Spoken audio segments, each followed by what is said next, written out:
KTN News.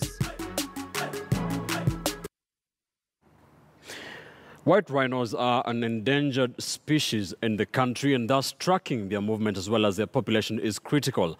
Unlike a normal census carried out for human beings, rhinos undergo an ear-notching exercise, one that involves proper planning and logistics as well as a huge Kenya Wildlife Service task force. Our Meru-based reporter George Maringa witnessed a rhino ear-notching exercise at the Meru National Park in our reports. It is 4 o'clock in the afternoon, and these Kenya Wildlife Service officers make a radio call to their colleagues. Moments later, a helicopter lands.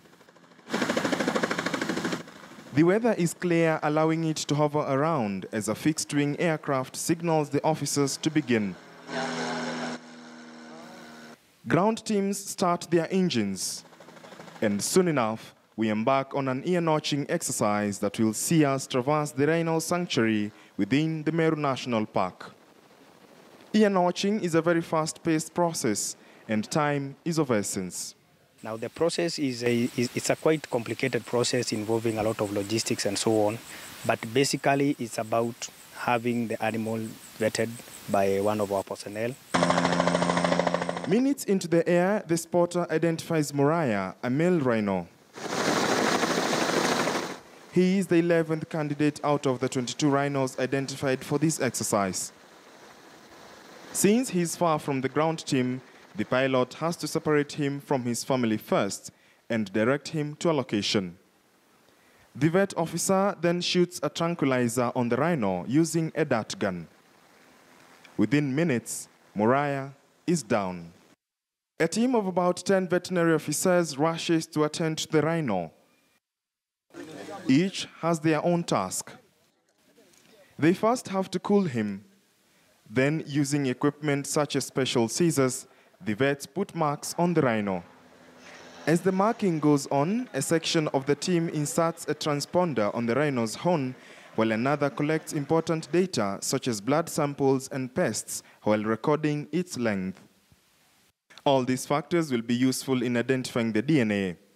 Moriah is then injected with an antidote to help him rise up, with the help of a warden who makes sounds to help him regain his consciousness.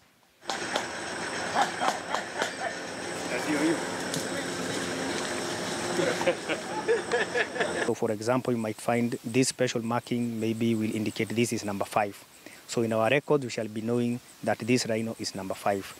Now to even further enhance that number, we'll give it a name. So for example, we'll find that this is not number 5, it is called so-and-so. A confused Moriah once again reunites with his family and they go on with grazing. Shortly thereafter, another target, Violet, a female, is spotted. She too undergoes the same procedure. After the notching exercise, she too reunites with her family, and the veterinary teams retreat in readiness for a similar exercise tomorrow. As the day comes to an end, 12 out of 22 individuals have been ear-notched, a practice that helps the Kenya Wildlife Service account for the over 100 rhinos in the sanctuary. You don't notch a rhino twice. Once the notching is done at that particular age, because the notches are done in such a way that, you know, they will be there for the lifetime.